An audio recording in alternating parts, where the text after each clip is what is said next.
بقول لكم ايه، ثواني بس هنزل صوره قبل ما نمشي. طب ثواني بس، انا كمان هنزل صوره عندي، واعملي لي تاج في الصوره اللي هتنزليها، ها؟ ونزليها في كل حته.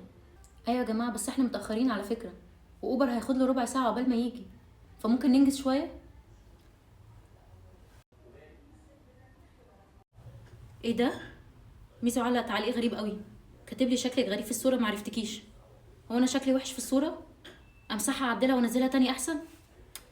بس هي اصلا جابت 100 لايك في اول 5 دقايق، مش هعرف امسحها.